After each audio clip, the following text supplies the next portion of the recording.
പ്രിയപ്പെട്ട ഉദ്യോഗാർത്ഥികളെ, ഇന്നത്തെ ക്ലാസ് നമ്മുടെ കേരളവുമായിട്ട് ബന്ധപ്പെട്ട ക്ലാസ് ആണ്. കേരളവുമായിട്ട് ബന്ധപ്പെട്ട അടിസ്ഥാന വസ്തുതകളും കേരളത്തിലെ പ്രധാനപ്പെട്ട കാര്യങ്ങളൊക്കെ ഉൾപ്പെടുത്തിയിരിക്കുന്ന ഒരു ക്ലാസ് ആണ് കേട്ടോ. ഈ PSC തുടക്കത്തിൽ പഠിക്കുന്ന ആൾക്കാർ ഒന്ന് ശ്രദ്ധിക്കേണ്ട ഒരു ക്ലാസ് ആയിട്ട് നമുക്ക് നോക്കാം. ഓക്കെ അല്ലേ? കേരള സംസ്ഥാനം നിലവിൽ വന്നത് എന്നാണെന്ന് ചോദിച്ചാൽ നമുക്കറിയാം. കേരള സംസ്ഥാനം നിലവിൽ വന്നത് നമ്മൾ 1956 നമുക്കറിയാം അല്ലെ. 1956 നവംബർ 1 കേരള സംസ്ഥാനം നിലവിൽ വന്നത്.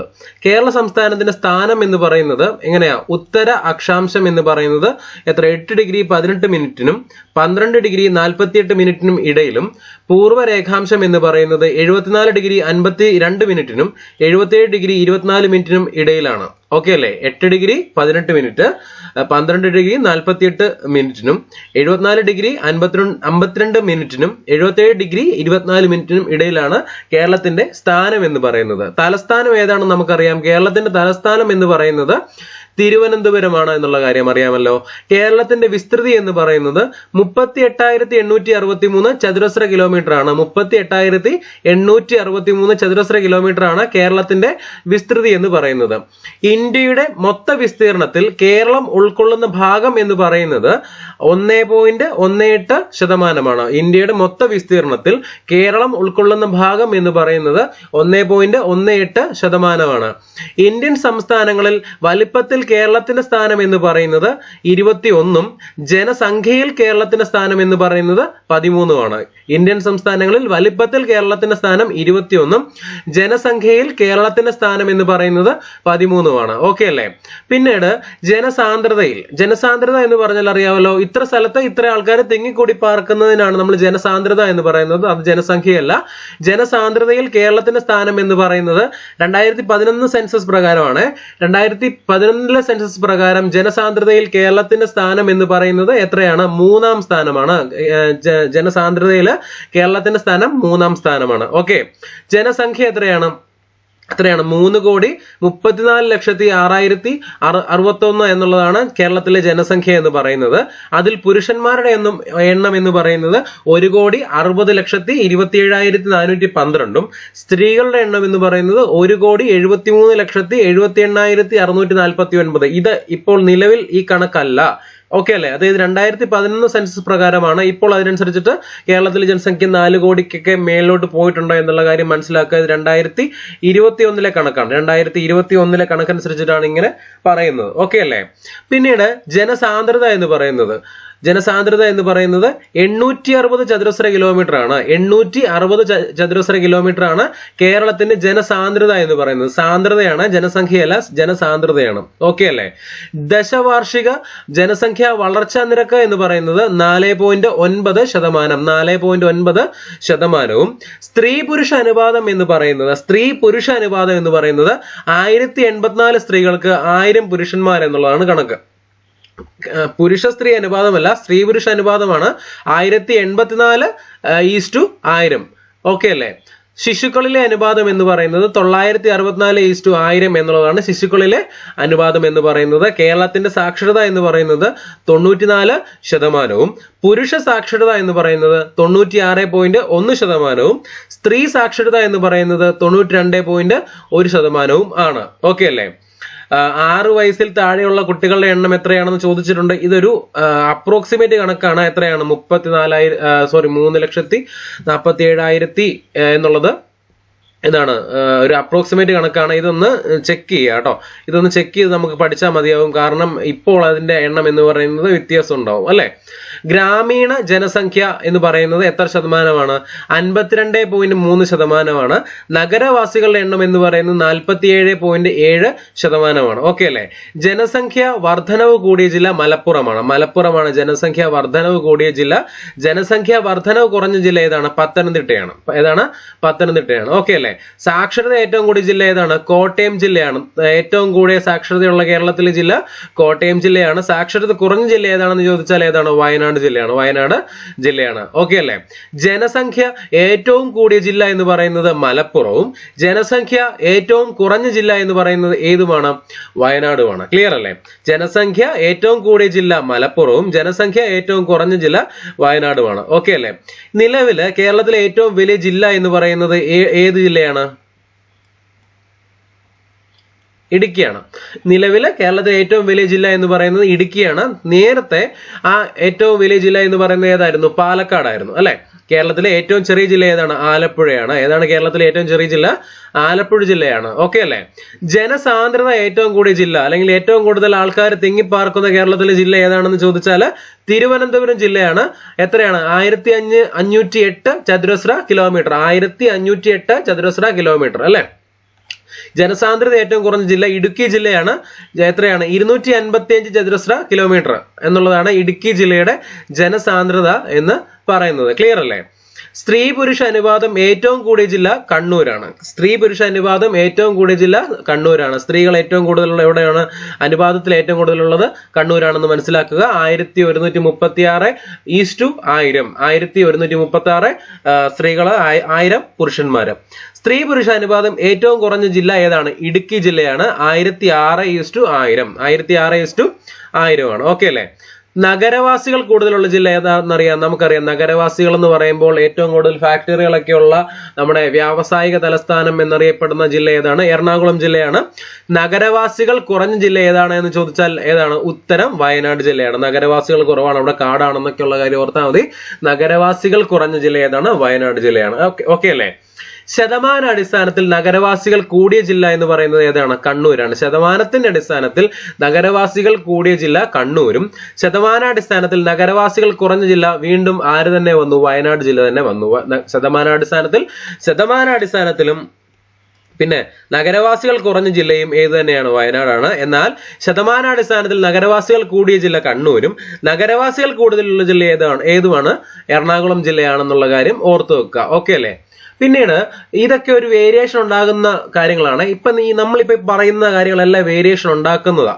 കാരണം എന്താണ്? വലിപ്പം കൂടിയ ജില്ല അല്ലെങ്കിൽ ഏറ്റവും ജനസംഖ്യ കൂടിയ ജില്ല, അതൊക്കെ മാറ്റം ഉണ്ടാകുന്നതാണ്. ഓക്കെ അല്ലേ. അപ്പൊ നമ്മളതൊന്ന് അപ്ഡേറ്റ് ചെയ്ത് പഠിച്ചുകൊണ്ടിരിക്കുക. ഈ ഒരു ക്ലാസ് കാണാതെ അതിന്റെ ഡീറ്റെയിൽസ് കളക്ട് ചെയ്ത് പഠിക്കുക കേട്ടോ. അടുത്ത ചോദ്യം, പട്ടികജാതിക്കാർ ഏറ്റവും കൂടുതലുള്ള ജില്ല എന്ന് പറയുന്നത് പാലക്കാടാണ്. പട്ടികജാതിക്കാർ ഏറ്റവും കൂടുതലുള്ള ജില്ല പാലക്കാടും പട്ടികജാതിക്കാർ ഏറ്റവും കുറവുള്ള ജില്ല ഏതുമാണ്? വയനാട് ജില്ലയുമാണ്. ഓക്കെ അല്ലെ. പട്ടിക വർഗ്ഗക്കാർ ഏറ്റവും കൂടുതലുള്ള ജില്ല ഏതാണ്? പട്ടിക വർഗ്ഗക്കാർ ഏറ്റവും കൂടുതലുള്ള ജില്ല വയനാടും പട്ടിക വർഗ്ഗക്കാർ ഏറ്റവും കുറവുള്ള ജില്ല ഏതുമാണ്? ആലപ്പുഴ ജില്ലയുമാണ് എന്നുള്ള കാര്യം മനസ്സിലാക്കുക.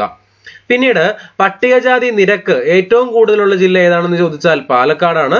പട്ടികജാതി നിരക്ക് ഏറ്റവും കുറഞ്ഞ ജില്ല ഏതാണെന്ന് ചോദിച്ചാൽ ഉത്തരം ഏതാണ്? കണ്ണൂർ ജില്ലയുമാണ് എന്നുള്ള കാര്യം മനസ്സിലാക്കുക. പട്ടികവർഗ നിരക്ക് ഏറ്റവും കൂടുതലുള്ള ജില്ല വയനാടും പട്ടികവർഗ നിരക്ക് ഏറ്റവും കുറഞ്ഞ ജില്ല ഏതുമാണ്? ആലപ്പുഴ ജില്ലയുമാണ് എന്നുള്ള കാര്യം മനസ്സിലാക്കുക. ക്ലിയർ അല്ലേ? പിന്നീട് പോകുന്ന കാര്യം നോക്കിക്കേ. കേരളത്തിന്റെ ഔദ്യോഗിക മൃഗം എന്ന് പറയുന്നത് ഏതാണ്? ആനയാണ്. കേരളത്തിന്റെ ഔദ്യോഗിക മൃഗം എന്ന് പറയുന്നത് ആനയാണ്. ആനയുടെ ശാസ്ത്രീയ നാമം എന്ന് പറയുന്നത് എലിഫസ് മാക്സിമസ് ഇൻഡിക്കസ് എന്നുള്ളതാണ്. എലിഫസ് മാക്സിമസ് ഇൻഡിക്കസ് എന്നുള്ളതാണ് ആനയുടെ ശാസ്ത്രീയ നാമം എന്ന് പറയുന്നത്. കേരളത്തിന്റെ ഔദ്യോഗിക ഭാഷ ഏതാണെന്ന് ചോദിച്ചാൽ നമുക്കറിയാം. ഏതാണ് ഔദ്യോഗിക ഭാഷ എന്ന് പറയുന്നത്? മലയാളമാണ് അല്ലെ. മലയാളമാണ്. കേരളത്തിന്റെ ഔദ്യോഗിക പക്ഷി ഏതാണെന്ന് ചോദിച്ചാൽ ഏതാണ്? മലമുഴക്കി വേഴാമ്പലാണ്. മലമുഴക്കി വേഴാമ്പലിന്റെ ശാസ്ത്രീയ നാമം എന്താ? ബ്യൂസിറസ് ബൈക്കോർണിസ് എന്നുള്ളതാണ് മലമുഴക്കി വേഴാമ്പലിന്റെ ശാസ്ത്രീയ നാമമായിട്ട് പറയുന്നത്. ഓക്കെ അല്ലേ. ഔദ്യോഗിക പുഷ്പം ഏതാണ്? കണിക്കൊന്നയാണ്. ഔദ്യോഗിക പുഷ്പം കണിക്കൊന്നയാണ്. കാസിയ ഫിസ്റ്റുലയാണ്. ഔദ്യോഗിക മത്സ്യം എന്ന് പറയുന്നത് കരിമീനാണ് അല്ലെ. കരിമീനാണ് ഔദ്യോഗിക മത്സ്യം. എട്രോപ്ലസ് സുറാറ്റൻസിസ് എന്നുള്ളതാണ് ഔദ്യോഗിക മത്സ്യമായിട്ടുള്ള കരിമീനിന്റെ ശാസ്ത്രീയ നാമം. ഓക്കെ അല്ലേ. ഔദ്യോഗിക വൃക്ഷം ഏതാണ് എന്ന് ചോദിച്ചാൽ ഉത്തരം ഏതാണ്? തെങ്ങാണ്. Cocos nucifera. ഔദ്യോഗിക ഫലം ഏതാണെന്ന് ചോദിച്ചാൽ നമുക്കറിയാം ചക്കയാണ്. ആർട്ടോകാർപ്പസ് ഹെട്രോഫൈലസ് എന്നുള്ളതാണ് ചക്കയുടെ ശാസ്ത്രീയ നാമം. ഓക്കെ അല്ലേ. 2018 മാർച്ച് 21 എന്താണ് പ്രഖ്യാപിച്ചത്? ചക്കയെ കേരളത്തിന്റെ ഔദ്യോഗിക ഫലമായിട്ട് 2018 മാർച്ച് 21 പ്രഖ്യാപിച്ചത് എന്നുള്ള കാര്യം മനസ്സിലാക്കുക. പിന്നീട് പറയുന്ന കാര്യം, കേരളത്തിന് ഒരു സംസ്ഥാന ചിത്രശലഭവും ഉണ്ട്. ആ ചിത്രശലഭത്തിന് നമ്മൾ പറയുന്ന പേര് പപ്പീലിയോ ബുദ്ധ അല്ലെങ്കിൽ ബുദ്ധ മയൂരി എന്നാണ് പറയുന്നത്. കേരളത്തിന്റെ സംസ്ഥാന ചിത്രശലഭത്തിന് നമ്മൾ പറയുന്ന പേര് പേര് ബുദ്ധമയൂരി അല്ലെങ്കിൽ പപ്പീലിയോ ബുദ്ധ എന്നുള്ളതാണ്. സംസ്ഥാന ഉത്സവം എന്ന് പറയുന്നത് ഏതാണ്? കേരളത്തിന്റെ സംസ്ഥാന ഉത്സവം എന്ന് പറയുന്നത് ഓണമാണ്. കേരളത്തിലെ നിയമസഭാ മണ്ഡലങ്ങളുടെ എണ്ണം എന്ന് പറയുന്നത് 140 ആണ്. അതുപോലെ തന്നെ നിയമസഭാ അംഗങ്ങളുടെ എണ്ണം എന്ന് പറയുന്നതും എത്ര തന്നെയാണ്? 140 ആണ്. നേരത്തെ ഒരു ആംഗ്ലോ ഇന്ത്യൻ പ്രതിനിധിയെയും കൂടെ കൂട്ടിച്ചേർത്തിട്ട് കേരളത്തിലെ നിയമസഭാ അംഗങ്ങളുടെ എണ്ണം 141 എന്ന് നമ്മൾ പറയുമായിരുന്നു. എന്നാൽ ഇപ്പോൾ നമ്മുടെ ഭരണഘടനാ ഭേദഗതി അനുസരിച്ചിട്ട് ഒരു ആംഗ്ലോ ഇന്ത്യൻ പ്രതിനിധി സംസ്ഥാനങ്ങളിൽ ഇല്ല. അപ്പൊ നിയമസഭാ മണ്ഡലങ്ങളുടെ എണ്ണം തന്നെ ആയിരിക്കും നിയമസഭാ അംഗങ്ങളുടെ എണ്ണവും എന്നുള്ള കാര്യം മനസ്സിലാക്കുക. അപ്പൊ നിയമസഭാ മണ്ഡലങ്ങളുടെ എണ്ണം 140ഉം നിയമസഭാ അംഗങ്ങളുടെ എണ്ണം എത്രയുമാണ്? 140ഉമാണ് എന്നുള്ള കാര്യം ഓർത്തു വെക്കുക.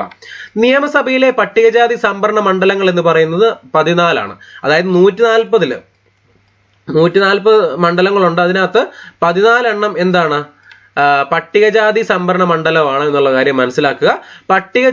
പട്ടികവർഗ സംവരണ മണ്ഡലങ്ങൾ എന്ന് പറയുന്നത് 2 ആണ്. ഏതൊക്കെയാണ്? സുൽത്താൻ ബത്തേരിയും മാനന്തവാടിയും. വയനാട് ജില്ലയിലെ സുൽത്താൻ ബത്തേരിയും വയനാട് ജില്ലയിലെ മാനന്തവാടിയും എന്താണ്? കേരള നിയമസഭയിലെ പട്ടികവർഗ സംവരണ മണ്ഡലങ്ങളാണ് എന്നുള്ള കാര്യം ഓർത്തു വെക്കുക, ക്ലിയർ ആക്കുക. പിന്നീട് അറിയാം ലോക്സഭാ മണ്ഡലങ്ങളുടെ എണ്ണം എന്ന് പറയുന്നത് എത്രയാണ്? 20 ആണ്. ലോക്സഭാ മണ്ഡലങ്ങളുടെ എണ്ണം എന്ന് പറയുന്നത് 20 ആണ്. ലോക്സഭ അംഗങ്ങൾ എത്രയാണെന്ന് ചോദിച്ചാൽ നമുക്കറിയാം 20 ആണ്. കാരണം മണ്ഡലങ്ങൾ 20, അംഗങ്ങൾ 20 ആണ്. അതിൽ തന്നെ 2 സംവരണ മണ്ഡലങ്ങളുണ്ട്. ആ സംവരണ മണ്ഡലങ്ങൾ ആകെ 2 എണ്ണം ഉണ്ട്. ഒന്ന് എവിടെയാണ്? ആലത്തൂരാണ്. പാലക്കാട് ജില്ലയിലെ ആലത്തൂരും പിന്നെ ആലപ്പുഴ ജില്ലയിലെ മാവേലിക്കരയുമാണ് ലോക്സഭയിലെ സംവരണ മണ്ഡലങ്ങൾ. അതിൽ 20 എണ്ണത്തിൽ 2 മണ്ഡലങ്ങൾ എന്ത് സംവരണ മണ്ഡലങ്ങളാണ്? സംവരണ മണ്ഡലങ്ങൾ എന്നാണ് നമ്മൾ പറയുന്നത്. ഒന്ന് ആലത്തൂരും 2 മാവേലിക്കരയുമാണ്. ഓക്കെ അല്ലേ? പിന്നീട് രാജ്യസഭാ മണ്ഡലങ്ങൾ എന്ന് പറയുന്നത് എത്ര എണ്ണമാണ്? 9 എണ്ണമാണ്. ഈ രാജ്യസഭയിലോട്ടുള്ള ഇലക്ഷൻ എന്ന് പറയുന്നത് എന്താണ്? നമ്മൾ ജനങ്ങളാൽ തിരഞ്ഞെടുക്കുന്നതല്ല. അതായത് MLA-മാരാൽ തിരഞ്ഞെടുക്കപ്പെടുന്ന ആൾക്കാരാണ് രാജ്യസഭാ അംഗങ്ങളെ തിരഞ്ഞെടുക്കുന്നത് എന്നുള്ള കാര്യം നമുക്കറിയാം. അപ്പം കേരളത്തിലെ 140 മണ്ഡലങ്ങളിൽ നിന്നും നിയമസഭാ അംഗങ്ങൾ തിരഞ്ഞെടുക്കുന്ന രാജ്യസഭാ അംഗങ്ങളുടെ എണ്ണം എന്ന് പറയുന്നത് എത്രയായിരിക്കും? 9 ആയിരിക്കും. അപ്പൊ നമ്മുടെ രാജ്യസഭാ മണ്ഡലങ്ങളുടെ എണ്ണം എന്ന് പറയുന്നത് 9 ആയിരിക്കും. ക്ലിയർ അല്ലേ? പിന്നീട് കേരളത്തിലെ ജില്ലകളുടെ എണ്ണം എന്ന് പറയുന്നത് എത്രയാണ്? 14. കേരളത്തിൽ നിലവിൽ 14 ജില്ലകളാണ് ഉള്ളത്. ഏറ്റവും അവസാനം വന്നത് കാസർഗോഡ് ആണെന്ന് നമുക്കറിയാമല്ലോ അല്ലെ? താലൂക്കുകളുടെ എണ്ണം എന്ന് പറയുന്നത് 77 ആണ്. ഏതാണ്? 77 ആണ്. അതിൽ പയ്യന്നൂരും കുന്നംകുളവും ഉൾപ്പെടെയാണ് 77 താലൂക്കുകൾ ഉണ്ട് എന്നുള്ള കാര്യം പറയുന്നത്. റവന്യൂ വില്ലേജുകളുടെ എണ്ണം എന്ന് പറയുന്നത് 1664 ആണ്. ഗ്രൂപ്പ് വില്ലേജുകൾ ഉൾപ്പെടെയാണ് പറയുന്നത്. റവന്യൂ വില്ലേജുകളുടെ എണ്ണം എന്ന് പറയുന്നത് 1664ഉം കോർപ്പറേഷനുകളുടെ എണ്ണം എന്ന് പറയുന്നത് 6ഉമാണ്. ഏറ്റവും അവസാനം നിലവിൽ വന്ന കോർപ്പറേഷൻ എന്ന് പറയുന്നത് കണ്ണൂർ കോർപ്പറേഷൻ ആണെന്നുള്ള കാര്യം നമുക്ക് അറിയാമല്ലോ.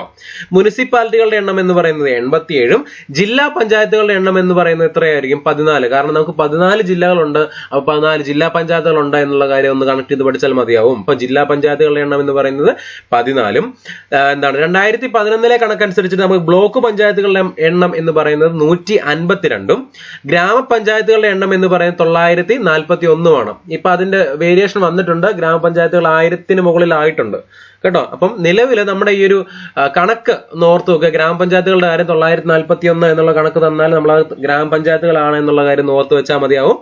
പിന്നെ റവന്യൂ ഡിവിഷനുകളുടെ എണ്ണം എന്ന് പറയുന്നത് 27. റവന്യൂ ഡിവിഷനുകളുടെ എണ്ണം എന്ന് പറയുന്നത് എത്രയാണ്? 27 ആണ്. കേരളത്തിലെ റവന്യൂ ഡിവിഷനുകളുടെ എണ്ണം എന്ന് പറയുന്നത് എത്രയാണ്? 27 ആണ് എന്നുള്ള കാര്യം ഓർത്തിരിക്കുക. പിന്നെ കേരളത്തിലെ ഒരേ ഒരു കന്റോൺമെന്റ് ആണുള്ളത്. കന്റോൺമെന്റ് എവിടെയാണ്? കേരളത്തിലെ ഒരേ ഒരു കന്റോൺമെന്റ് എവിടെയാണ് സ്ഥിതി ചെയ്യുന്നത്?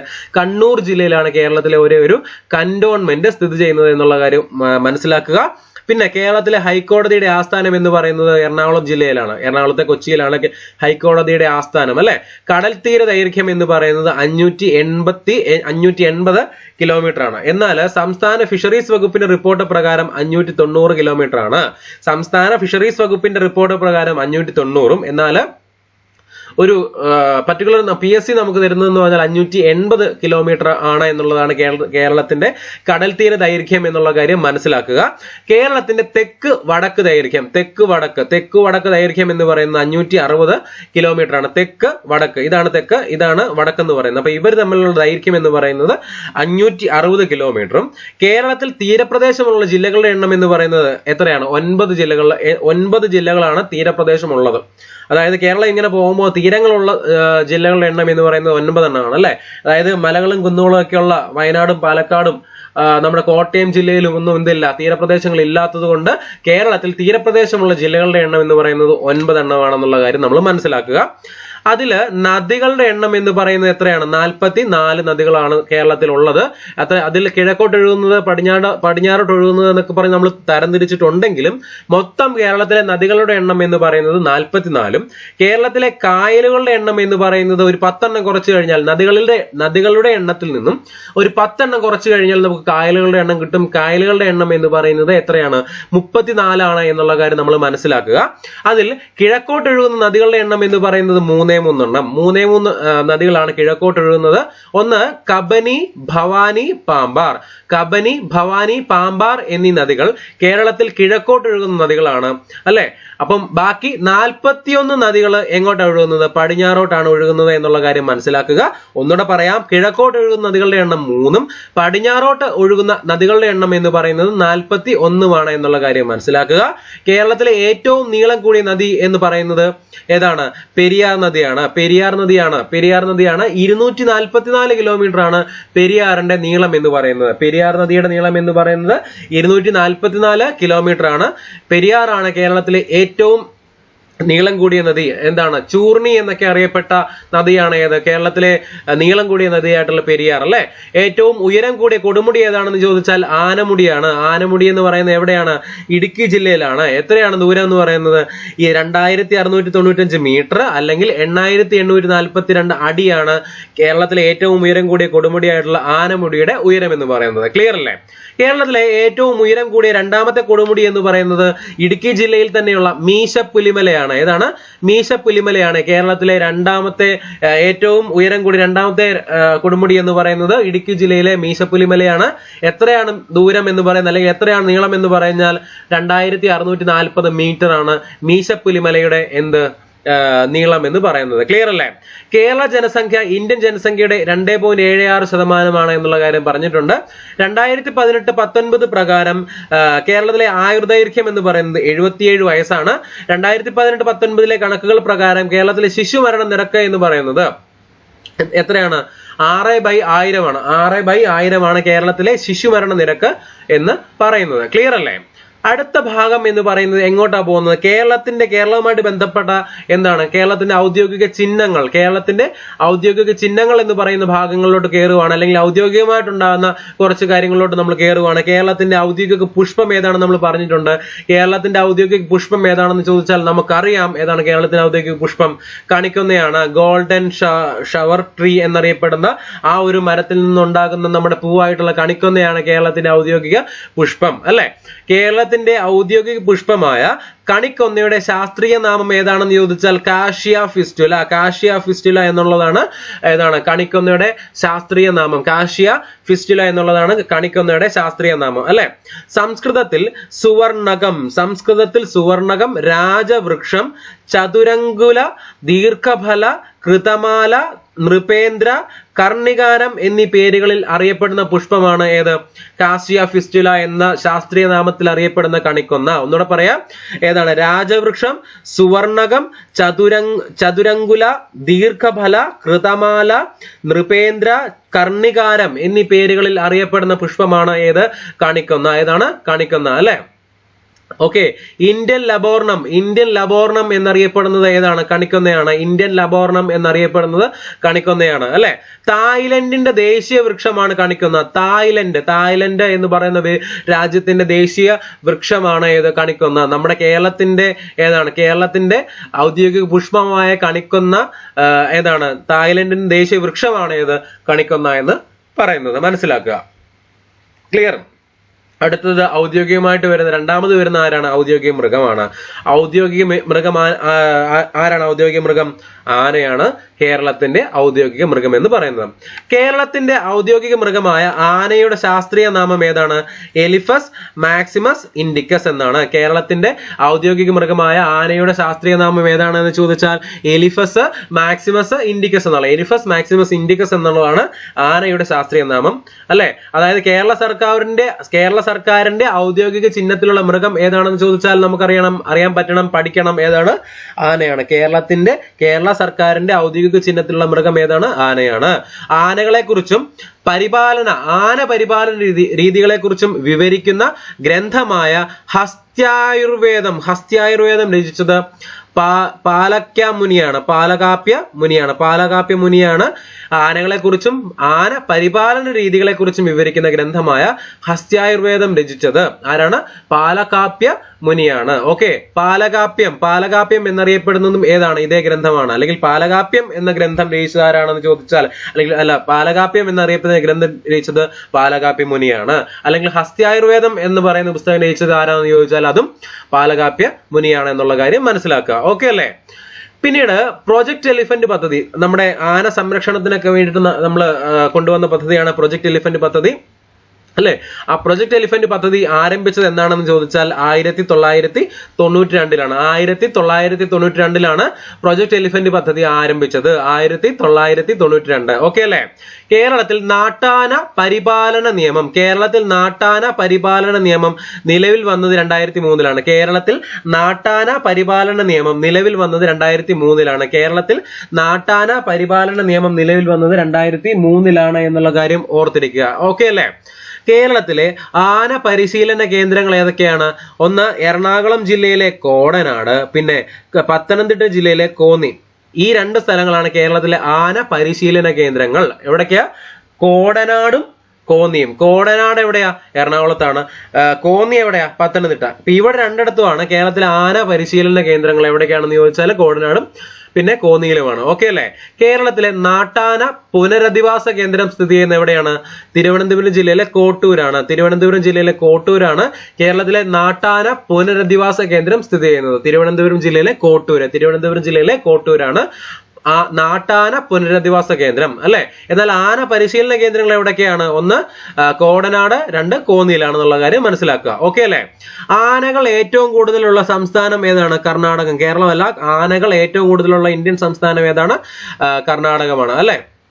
പിന്നെ നമുക്കറിയാം ഗവി ഒരു മ്യൂസിയം ഉണ്ട്. ആനയുടെ മുഴുവൻ അസ്ഥികളും 288 അസ്ഥികളാണ് ആനയ്ക്കുള്ളത്. അപ്പൊ ആനയുടെ മുഴുവൻ അസ്ഥികളും പ്രദർശിപ്പിച്ചിട്ടുള്ള കേരളത്തിലെ ഏക മ്യൂസിയം ഏതാണെന്ന് ചോദിച്ചാൽ പത്തനംതിട്ട ജില്ലയിലെ ഗവിയിലാണ്. എവിടെയാണ്? പത്തനംതിട്ട ജില്ലയിലെ ഗവിയിലാണ് ആനയുടെ മുഴുവൻ അസ്ഥികളും 288 അസ്ഥികളും പ്രദർശിപ്പിച്ചിട്ടുള്ള കേരളത്തിലെ മ്യൂസിയം ഏതാണ്? പത്തനംതിട്ട ജില്ലയിലെ ഗവിയാണ്. എവിടെയാണ്? ഗവിയാണ്. ഓക്കെ അല്ലെ? പിന്നെ കേരളത്തിലെ എലിഫന്റ് റിസർവുകൾ ഏതൊക്കെയാ? വയനാട്, നിലമ്പൂര്, പെരിയാറ്, ആനമുടി. വയനാട്, നിലമ്പൂര്, പെരിയാറ്, ആനമുടി എന്നിവയാണ് കേരളത്തിലെ എലിഫന്റ് റിസർവുകൾ എന്ന് പറയുന്നത്. ഓക്കെ അല്ലെ? കേരളത്തിൽ ഏറ്റവും കൂടുതൽ ആനകൾ കാണപ്പെടുന്നത് വയനാട് എലിഫന്റ് റിസർവിലാണ്. ഏറ്റവും കൂടുതൽ ആന എവിടെയായിരിക്കും? വയനാട്ടിലായിരിക്കും. ഓക്കെ. കേരളത്തിൽ ഗജദിനമായിട്ട് ആചരിക്കുന്നത് എന്താണ്? ഒക്ടോബർ 4 കേരളത്തിൽ ഗജദിനമായിട്ട് ആചരിക്കുന്നത് ഒക്ടോബർ 4 ഓക്കെ അല്ലെ? ആനയെ കുറിച്ചിട്ടുള്ള വൈലോപ്പള്ളി ശ്രീധരമേനോന്റെ കവിതയാണ് സഹ്യന്റെ മകൻ. ഒത്തിരി PSC എക്സാമുകൾക്ക് ചോദിച്ചിട്ടുള്ള ഒരു ചോദ്യമാണ്. സഹ്യന്റെ മകൻ എന്നറിയപ്പെടുന്നത് ആരാണ്? അല്ലെങ്കിൽ സഹ്യന്റെ മകൻ എന്നറിയപ്പെടുന്ന മൃഗം ഏതാണ്? അല്ലെങ്കിൽ സഹ്യന്റെ മകൻ എന്ന കവിത രചിച്ച കേരളത്തിലെ കവി ആരാണ് എന്നൊക്കെ ചോദിച്ചിട്ടുണ്ട്. അപ്പൊ അങ്ങനെ ചോദ്യം ഉള്ളതാണ്. സഹ്യന്റെ മകൻ എന്നറിയപ്പെടുന്ന കവിത എഴുതിയത് ആരാണ്? വൈലോപ്പള്ളി ശ്രീധരമേനോനാണ്. ഏതാണ് ആ ഒരു സഹ്യന്റെ മകൻ എന്ന് പറയുന്ന കവിതയിലെ പ്രമേയമായിട്ട് വരുന്ന ആരാണ്? ആനയാണ് എന്നുള്ള കാര്യം ഓർത്തു വെക്കുക. ഓക്കെ അല്ലെ? ആനകളെ കുറിച്ചുള്ള സംസ്കൃത ഭാഷയിലുള്ള ആധികാരിക ഗ്രന്ഥമാണ് തിരുമംഗലത്ത് നീലകണ്ഠൻ മൂസ് രചിച്ച മാതംഗലീല. ഏതാണ്? മാതംഗലീല എന്നൊക്കെ നമ്മൾ കേട്ടിട്ടുണ്ടല്ലേ? മാതംഗലീല എന്ന് പറയുന്നത് ആനകളെ കുറിച്ചിട്ടുള്ള ഒരു ഗ്രന്ഥമാണ്. സംസ്കൃത ഭാഷയിലുള്ള ആധികാരിക ഗ്രന്ഥമാണ്. രചിച്ചത് തിരുമംഗലത്ത് നീലകണ്ഠൻ മൂസാണ് മാതംഗലീല എന്നറിയപ്പെടുന്ന ആനകളെ കുറിച്ചിട്ടുള്ള സംസ്കൃത ഭാഷയിലുള്ള ഗ്രന്ഥം രചിച്ചത്. ക്ലിയർ അല്ലേ? ആനയെ ദേശീയ പൈതൃക ജീവിയായി പ്രഖ്യാപിച്ചത് 2010 ആനയെ ദേശീയ പൈതൃക ജീവിയായിട്ട് പ്രഖ്യാപിച്ചത് 2010 പ്രൊജക്ട് എലിഫന്റ് പദ്ധതി വരുന്നത് 1992 നമുക്കറിയാം. അല്ലെ? നാട്ടാന പരിപാലന നിയമം നിലവിൽ വന്നത് 2003 നമുക്കറിയാം. ഓക്കെ അല്ലെ? കേരളത്തെ കൂടാതെ കർണാടകം, ജാർഖണ്ഡ് എന്നീ സംസ്ഥാനങ്ങളുടെ ഔദ്യോഗിക മൃഗവും ആന തന്നെയാണ് അല്ലെ? കേരളവും ഉണ്ട്, കർണാടകം ഉണ്ട്. കർണാടകത്തിലാണ് ഏറ്റവും കൂടുതൽ ആനകൾ കാണപ്പെടുന്നത്. ജാർഖണ്ഡിൽ കാടുകളൊക്കെ ഉള്ളത് കൊണ്ട് ജാർഖണ്ഡിലും എന്തുണ്ട്? ആനകളുണ്ട്. അതുകൊണ്ട് കേരളത്തിന്റെയും കർണാടകത്തിന്റെയും ജാർഖണ്ഡിന്റെയും ഔദ്യോഗിക മൃഗമായിട്ട് അറിയപ്പെടുന്നത് ആരാണ്? ആനയാണ് എന്നുള്ള കാര്യം ഓർത്തിരിക്കുക, പഠിച്ചു വെക്കുക. ക്ലിയർ അല്ലേ? അടുത്തത് ഔദ്യോഗികമായിട്ട് വരുന്ന ആരാണ്? ഔദ്യോഗിക പക്ഷിയാണ്. ഔദ്യോഗിക പക്ഷി ഏതാണ്? മലമുഴക്കി വേഴാമ്പൽ, ഗ്രേറ്റ് ഹോൺബിൽ എന്നറിയപ്പെടുന്ന മലമുഴക്കി വേഴാമ്പലാണ് കേരളത്തിന്റെ ഔദ്യോഗിക പക്ഷി എന്നറിയപ്പെടുന്നത് അല്ലെ? കേരളത്തിന്റെ ഔദ്യോഗിക പക്ഷിയായ മലമുഴക്കി വേഴാമ്പലിന്റെ ശാസ്ത്രീയ നാമം ഏതാ? ബ്യൂസെറസ് ബൈകോർണിസ് എന്നാണ്. ബ്യൂസെറസ് ബൈകോർണിസ് എന്നുള്ളതാണ് കേരളത്തിന്റെ ഔദ്യോഗിക പക്ഷിയായ മലമുഴക്കി വേഴാമ്പലിന്റെ ശാസ്ത്രീയ നാമം, ബ്യൂസെറസ് ബൈകോർണിസ്. കേരളത്തെ കൂടാതെ അരുണാചൽ പ്രദേശിന്റെയും ഔദ്യോഗിക പക്ഷി ഏതാണ്? മലമുഴക്കി വേഴാമ്പലാണ്. കേരളത്തെ കൂടാതെ അരുണാചൽ പ്രദേശിന്റെയും ഔദ്യോഗിക പക്ഷി ഏതാണ്? മലമുഴക്കി വേഴാമ്പലാണ്. ക്ലിയർ അല്ലേ? കേരളത്തിലെ നിത്യഹരിത വനങ്ങളാണ് ഇവയുടെ ആവാസ കേന്ദ്രം. കേരളത്തിലെ നിത്യഹരിത വനങ്ങളാണ് ആരുടെ ആവാസ കേന്ദ്രം? മലമുഴക്കി വേഴാമ്പലിന്റെ ആവാസ കേന്ദ്രം കേരളത്തിലെ നിത്യഹരിത വനങ്ങളാണ് അല്ലെ?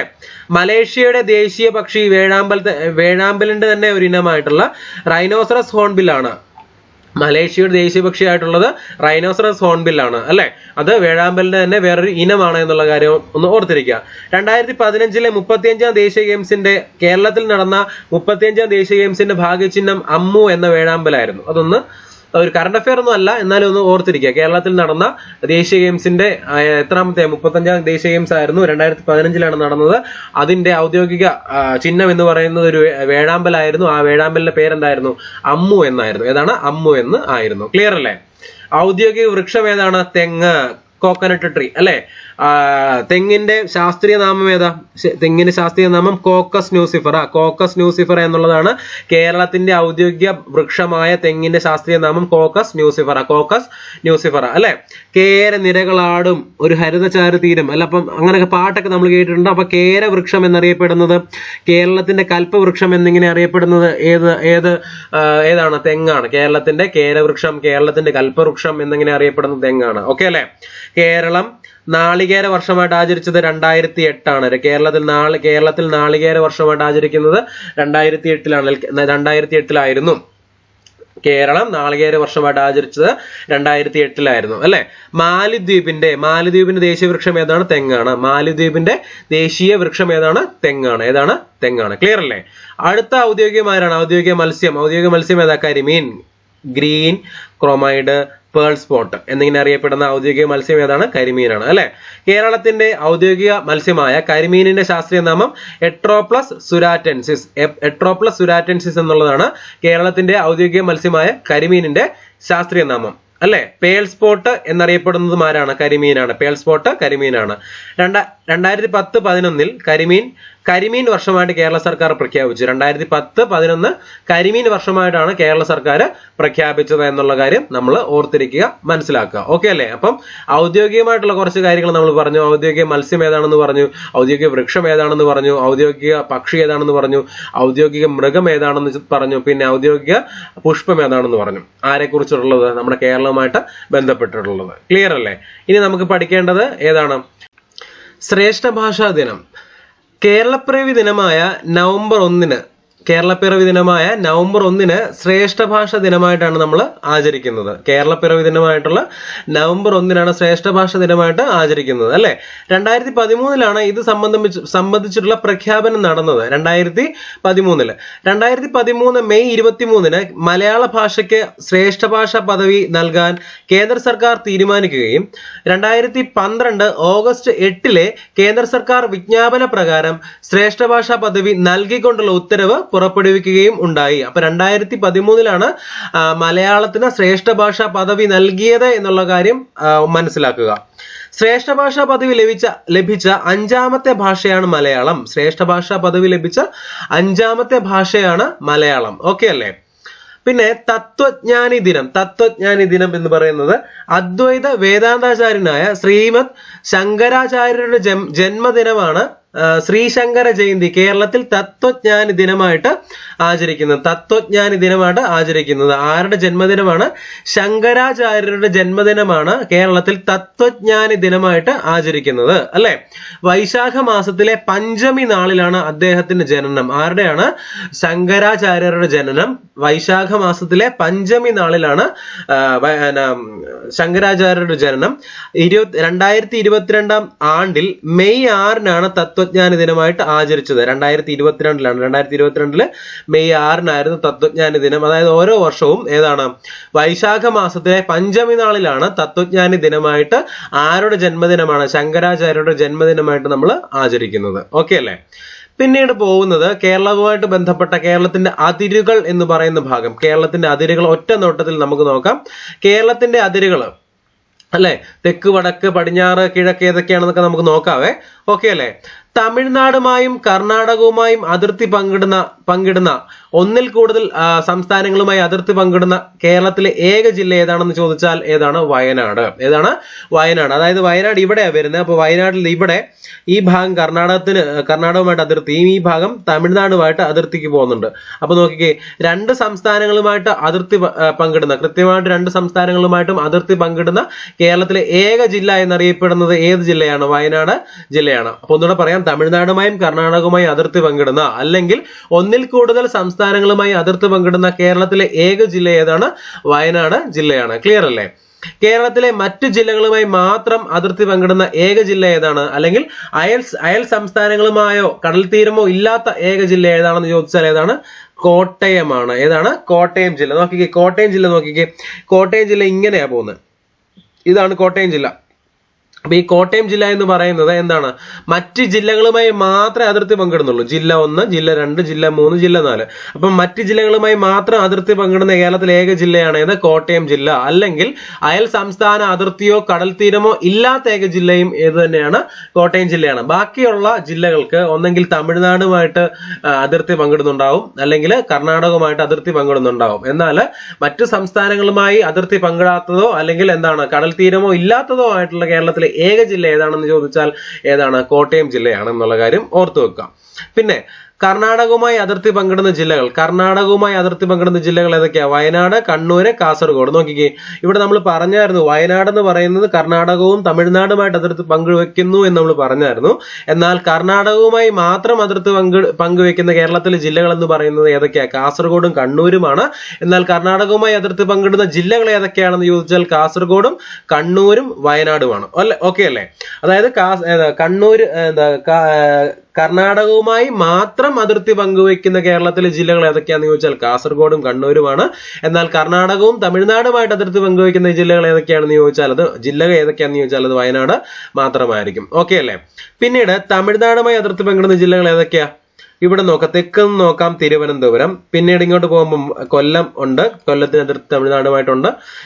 നമ്മുടെ ചെങ്കോട്ടയൊക്കെ വരുന്നുണ്ടല്ലോ. പിന്നെ പത്തനംതിട്ടയുണ്ട്, ഇടുക്കിയുണ്ട്, തൃശ്ശൂരുണ്ട്, പാലക്കാടുണ്ട്, മലപ്പുറം, വയനാട്. നോക്കിയേ, ഈ സൈഡിൽ വരുന്നത് നോക്കിയേ, മലപ്പുറം, പാലക്കാട്, ഇടുക്കി,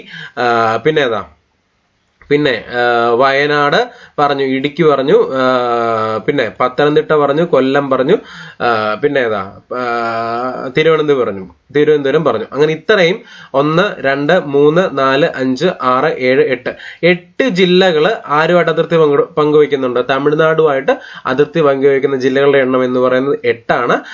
കർണാടകവുമായി അതിർത്തി പങ്കുവെക്കുന്ന ജില്ലകളുടെ എണ്ണം എന്ന് പറയുന്നത് എത്രയാണ്? 3 എണ്ണമാണ്. ഓക്കെ അല്ലേ? അറബിക്കടലുമായി അതിർത്തി പങ്കിടുന്ന ജില്ലകൾ ഏതൊക്കെയാണെന്ന് ചോദിച്ചാൽ അറബിക്കടൽ ഏതാ? ഈ സൈഡിലാണ് അല്ലെ? ഈ സൈഡിലോട്ട് ഇങ്ങനെ അറബിക്കടൽ വരുന്നത്. അപ്പൊ അറബിക്കടലുമായിട്ട് അതിർത്തി പങ്കുവെക്കുന്ന ജില്ലകൾ തിരുവനന്തപുരം ഉണ്ട്, കൊല്ലമുണ്ട്, ആലപ്പുഴയുണ്ട്, എറണാകുളമുണ്ട്, തൃശ്ശൂരുണ്ട്, മലപ്പുറമുണ്ട്, കോഴിക്കോടുണ്ട്, കണ്ണൂരുണ്ട്, കാസർഗോഡുണ്ട്. നോക്കിയേ, ഈ സൈഡിൽ വരുന്നത്, ഈ ഭാഗത്ത് ഇങ്ങനെ വരുന്നത് ആരുമായിട്ട് ബന്ധപ്പെട്ടതാ? നമ്മുടെ അറബിക്കടലുമായിട്ട് ബന്ധപ്പെട്ടതായതുകൊണ്ട് അപ്പൊ അറബിക്കടലുമായിട്ട് ബന്ധപ്പെട്ട് അതിർത്തി പങ്കിടുന്ന കേരളത്തിലെ ജില്ലകൾ ഏതൊക്കെയാണ്? തിരുവനന്തപുരം, കൊല്ലം, ആലപ്പുഴ, എറണാകുളം, തൃശ്ശൂർ, മലപ്പുറം, കോഴിക്കോട്, കണ്ണൂർ, കാസർഗോഡ്. 1, 2, 3, 4, 5, 6, 7, 8, 9. അപ്പൊ 9 ജില്ലകൾ എന്ത് ചെയ്യുന്നുണ്ട്? അറബിക്കടലുമായിട്ട് അതിർത്തി പങ്കുവെക്കുന്നുണ്ട്. 9 ജില്ലകൾ. ഓക്കെ അല്ലേ? കടൽ തീരമില്ലാത്ത ജില്ലകൾ ഏതൊക്കെയാ? നോക്കിക്കേ, ഇവിടെ ഒരാളുണ്ട്. ഓക്കെ, ഇവിടെ ഇതാരാ? പത്തനംതിട്ടയ്ക്ക് കടൽ തീരമില്ല, കോട്ടയത്തിന് കടൽ തീരമില്ല, ഇടുക്കിക്ക് കടൽ തീരമില്ല, പാലക്കാടിന് കടൽ തീരമില്ല, അല്ലെ? വയനാടിന് കടൽ തീരമില്ല, അല്ലെ? അപ്പൊ നോക്കിക്കേ ഏതൊക്കെയാ? പത്തനംതിട്ടയുണ്ട്, ഇടുക്കിയുണ്ട്, പിന്നെ വയനാടുണ്ട്, പാലക്കാടുണ്ട്, കോട്ടയമുണ്ട്. ഈ 5 ജില്ലകള് എന്തില്ലാത്തതാണ്? കടൽ തീരം ഇല്ലാത്ത ജില്ലകളാണ്. അപ്പൊ ഫിഗർ ഒന്ന് നോക്കിക്കോണേ. ഫിഗറിനകത്ത് ഇവിടെ ഇങ്ങനെയൊക്കെ വരുമ്പോഴാണ് കടൽ തീരം ഉള്ളതെന്നുള്ള കാര്യം മനസ്സിലാക്കിയാൽ മതി, അല്ലെ? ഇപ്പൊ പത്തനംതിട്ട, കോട്ടയം, ഇടുക്കി, പാലക്കാട്, നേരെ ഇവിടെയൊക്കെ പോകുമ്പോഴത്തേന് ഇവിടെ ഈ സൈഡിൽ കടൽ തീരം വരുന്നുള്ളത് കൊണ്ട് മലപ്പുറം വരത്തില്ല, കോഴിക്കോട് വരത്തില്ല. പക്ഷെ വയനാട്ടിൽ എന്തില്ല? കടൽ തീരമില്ല. വയനാട്ടിൽ കടൽ തീരമില്ല. ഓക്കെ അല്ലേ? അപ്പം കടൽ തീരമില്ലാത്ത ജില്ലകളുടെ എണ്ണം എന്ന് പറയുന്നത് എത്രയാണ്? 5 ആണ്. എത്രയാണ്? 5 ആണ്. ഓക്കെ അല്ലേ? അയൽ സംസ്ഥാനങ്ങളുമായി അതിർത്തി പങ്കിടാത്ത ജില്ലകൾ ഏതൊക്കെയാ? ഒന്ന് കോഴിക്കോട്, പിന്നെ എറണാകുളം, കോട്ടയം, ആലപ്പുഴ. ഏതാണ്? അയൽ സംസ്ഥാനങ്ങളുമായി അതിർത്തി പങ്കിടത്തില്ല. അപ്പൊ നോക്കിക്കേ, ഇങ്ങോട്ട് പോകുമ്പോഴത്തേന് കോഴിക്കോട് ഇതാ, അല്ലെ? കോഴിക്കോട് ഇവിടെ ഇങ്ങനെ പോവാ. അപ്പം അയൽ സംസ്ഥാനങ്ങളുമായിട്ട് അതിർത്തി പങ്കുവയ്ക്കത്തില്ല. പിന്നെ ഇങ്ങോട്ട് വരുമ്പോൾ തൃശ്ശൂർ നമുക്ക് പറയാൻ ഒക്കത്തില്ല. കാരണം തൃശ്ശൂർ അപ്പുറം എന്തുണ്ട്? അപ്പുറം തമിഴ്നാടുമായിട്ട് ഇവിടെ കുറച്ച് ഭാഗം ഇങ്ങനെ വരുന്നുണ്ട്. പിന്നെ ഇങ്ങോട്ട് വരുമ്പം നോക്കിക്കേ, ആലപ്പുഴ ഉണ്ട്, അല്ലെ? പിന്നെ കോട്ടയം ഉണ്ട്, എറണാകുളം ഉണ്ട്. ഈ 4 ജില്ലകളാണ് എന്ത് ചെയ്യാത്തത്? അയൽ സംസ്ഥാനങ്ങളുമായി അതിർത്തി പങ്കിടാത്ത ജില്ലകൾ എത്രയാണ്? 4 എണ്ണമാണെന്നുള്ള കാര്യം ഓർത്തു വെക്കുക, ക്ലിയർ ആക്കുക, മനസ്സിലാക്കുക. ഒറ്റ ജില്ലയുമായി മാത്രം അതിർത്തി പങ്കിടുന്ന ജില്ലകൾ ഏതൊക്കെയാ? ഒറ്റ ജില്ലയുമായിട്ട് മാത്രം. ഇവിടെ നോക്കിക്കേ, കൊല്ലവുമായിട്ട് മാത്രം അതിർത്തി പങ്കുവയ്ക്കുന്ന ഒരാളുണ്ട്. ആരാ? തിരുവനന്തപുരം. ഇവിടെ കണ്ണൂരുമായിട്ട് മാത്രം അതിർത്തി പങ്കുവയ്ക്കുന്ന ഒരാളുണ്ട്, കാസർഗോഡ്. അന്നപ്പം ഇവർ രണ്ടുപേരുമാണ് ഒറ്റ ജില്ലയുമായിട്ട് മാത്രം അതിർത്തി പങ്കുവയ്ക്കുന്ന ജില്ലകൾ. ഏതൊക്കെയാണ്? കാസർഗോഡും തിരുവനന്തപുരവും. ക്ലിയർ അല്ലേ? കാസർഗോഡ് കണ്ണൂരുമായും തിരുവനന്തപുരം കൊല്ലവുമായും മാത്രമാണ് എന്ത് ചെയ്യുന്നത്? അതിർത്തി പങ്കുവയ്ക്കുന്നത് എന്നുള്ള കാര്യം മനസ്സിലാക്കുക. 1956 നവംബർ 1 ഭാഷാ അടിസ്ഥാനത്തിൽ 14 സംസ്ഥാനങ്ങൾ രൂപീകരിക്കപ്പെട്ടപ്പോൾ ഇന്ത്യയിലെ ഏറ്റവും ചെറിയ സംസ്ഥാനമായിരുന്നത് ഏതായിരുന്നു? നമ്മുടെ കേരളമായിരുന്നു. ആ സമയത്ത് ഗോവയൊന്നുമില്ല, അല്ലെ? അതുകൊണ്ട് നമുക്ക് പറയാം, ഭാഷാ അടിസ്ഥാനത്തിൽ 1956 നവംബർ 1 സംസ്ഥാനങ്ങൾ രൂപീകരിച്ചപ്പോൾ ഏറ്റവും ചെറിയ സംസ്ഥാനമായിരുന്നത് ഏതായിരുന്നു? കേരളമായിരുന്നു. ഓക്കെ അല്ലേ? 1956 വലിയ സംസ്ഥാനം ബോംബെ സ്റ്റേറ്റ് ആയിരുന്നു. അന്നത്തെ വിസ്തൃതി എത്രയായിരുന്നു? 4,94,358 ചതുരശ്ര കിലോമീറ്റർ ആയിരുന്നു ബോംബെ സ്റ്റേറ്റിന്റെ അന്നത്തെ വിസ്തൃതി എന്ന് പറയുന്നത്. ക്ലിയർ അല്ലേ? അപ്പൊ ഇന്നത്തെ ക്ലാസ്സിൽ നമ്മൾ ഇത്രയും കാര്യങ്ങളാണ് ഡിസ്കസ് ചെയ്യുന്നത്. അടുത്ത ക്ലാസ്സിൽ നമ്മൾ കേരളത്തിന്റെ ബേസിക്സുമായിട്ട് ബന്ധപ്പെട്ട അടുത്ത ക്ലാസ്സിൽ നമ്മൾ ഇതിന്റെ കണ്ടിന്യൂഷൻ, കേരളത്തിലെ ഭൂമിശാസ്ത്രവും കേരളത്തിന്റെ പക്ഷി സങ്കേതങ്ങളും അല്ലെങ്കിൽ കേരളത്തിന്റെ കാലാവസ്ഥയെക്കുറിച്ചും ഒക്കെയുള്ള കാര്യങ്ങളൊക്കെ നമ്മൾ ക്ലാസ്സുകളിൽ ഡിസ്കസ് ചെയ്യുന്നതായിരിക്കും. അപ്പൊ നമുക്ക് ഇന്നത്തെ ക്ലാസ് ഇവിടെ കൊണ്ട് വൈൻഡപ്പ് ചെയ്യാം. അടുത്ത ക്ലാസ്സിൽ കേരളവുമായിട്ട് ബന്ധപ്പെട്ട ബേസിക് കാര്യങ്ങൾ നമുക്ക് പഠിക്കാം. Bye.